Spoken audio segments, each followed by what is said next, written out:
Good evening. তোমরা সবাই কেমন আছো? তো আবারও একটা নতুন ব্লগের সাথে রুম্পা উইথ পিঙ্কি চ্যানেলে আপনাদের সবাইকে স্বাগত। তো আজকে দুপুরবেলায় আমরা লাঞ্চ সেরে এখন মেয়েকে নিয়ে যাব গান শেখাতে। আর ছোটো মেয়েকে এখানে বসিয়ে রেখেছি একটা ক্যাকটাস দিয়ে। প্রত্যেক সময় না আমি আর আমার মেয়ে রেডি হয়ে ওকে কখনো নাচ শেখাতে নিয়ে যাই, গান শেখাতে নিয়ে যাই। আর ও না এখন বড় হচ্ছে, তো প্রত্যেক জায়গায় আমাদের সাথে যেতে চায়, কিন্তু আলটিমেটলি ওকে তো নিয়ে যাওয়া যায় না। ও এখন যাবে ঘুমোতে আর আমরা বেরোবো গান শিখতে। তো সৈকতকে বললাম তাড়াতাড়ি নিচে গিয়ে গাড়িটা বার করতে, কেননা বাইরে একটু মেঘও করেছিল, তাই আমরা আজকে একটু তাড়াতাড়ি রেডি হয়ে নিয়েছি, তাড়াতাড়ি বেরিয়ে যাব বলে। তো বাইরে নিচে নেমে এসে দেখছি খুব টিপ টিপ টিপ টিপ করে বৃষ্টি পড়ছে। তাই আবার বেটু বলল, মা তুমি রিটার্ন গিয়ে একটা ছাতা নিয়ে এসো। আবার আমি পিঙ্কিকে বললাম একটা ছাতা দিতে। ও তাই দেখো ব্যালকনি দিয়ে বেটুর একটা ছাতা দিয়ে দিচ্ছে, কেননা ওখানে নেমে যদি একটু বৃষ্টি পাই তাহলে ছাতা ওকে নিয়ে যেতে হবে, বেটু যাতে না ভেজে, ওই জন্য ছাতাটা নিয়ে এলাম।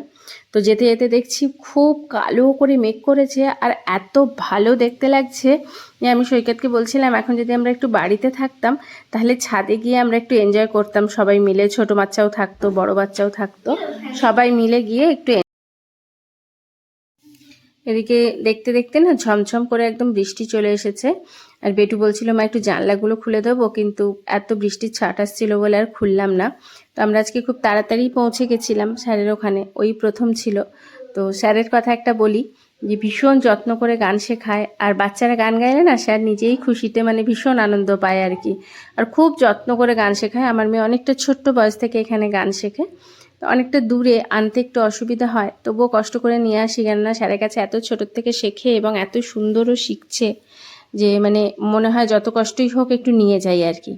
তো এদিকে বেটু তো গান শেখার আগের থেকেই আমাকে বলছে যে ও না এভরি স্যাটারডে আসে আর এখানে রেস্টুরেন্টে খেয়ে বাড়ি ফেরে।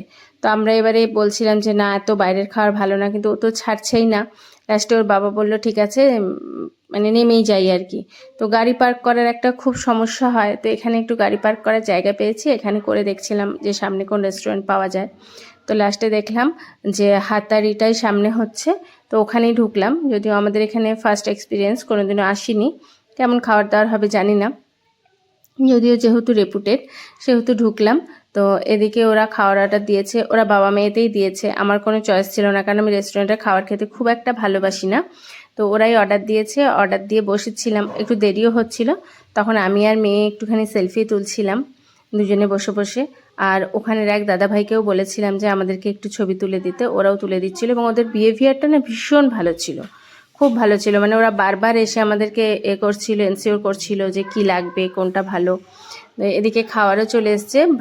বেটু আর ওর বাবাই নিয়েছিল বিরিয়ানি, আর আমি নিয়েছিলাম হলো ফ্রাইড রাইস চিলি চিকেন। তো ওটাই কোয়ান্টিটিটা এত বেশি ছিল যে আমাদের জন্য অনেকটা বেশি হয়ে গেছিলো। তো ওর বাবাকেই পুরো লাস্টে খেতে হয়েছে, ওর বাবা তো বলছিল যে অনেকটা খাওয়া হয়ে গেছে।